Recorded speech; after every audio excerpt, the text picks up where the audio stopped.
I'm Paul Mart. I'm 98 years old. I'm not married.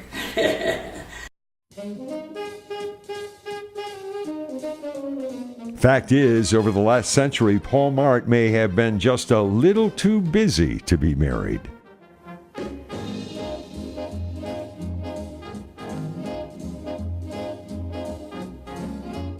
He's always been an optimist. He's always full of life. He's somebody who has, he's led a very big life. He's been so many different things. There was World War II, there was the rodeo circuit, then Hollywood and the movies. And we name these games for what they have been for us this week, the Gay Olympic Games. Amen.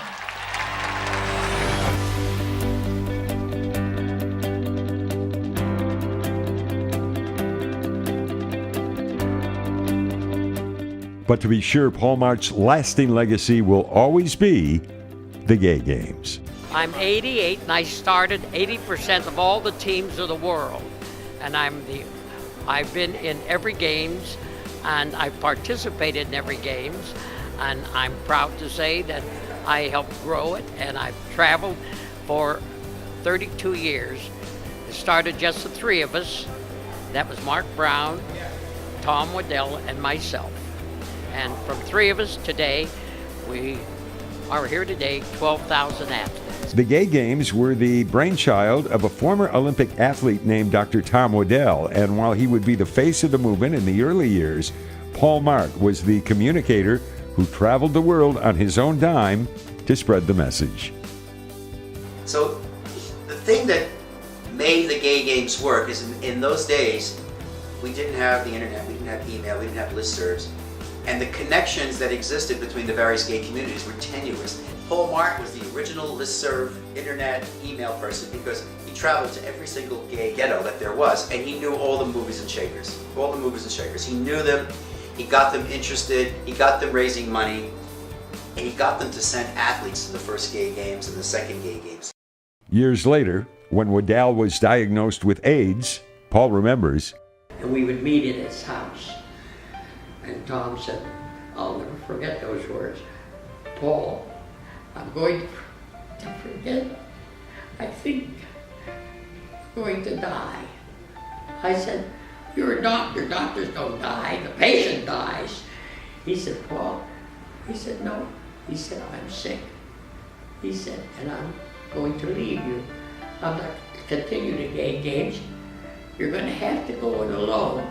The recipient of the Tom Waddell Cup is a past board member and someone who had a major impact on worldwide outreach, Mr. Paul Mart.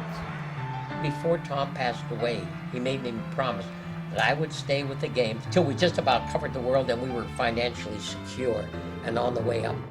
Paul Mart was the youngest of 13 kids born on a farm in Pennsylvania. The family would later move to Cleveland, where he lived until he joined the service in 1939. He would serve until 1945, being a part of 5 invasions, winning a Silver Star, 2 Purple Hearts, and commendations from Canada and Brazil.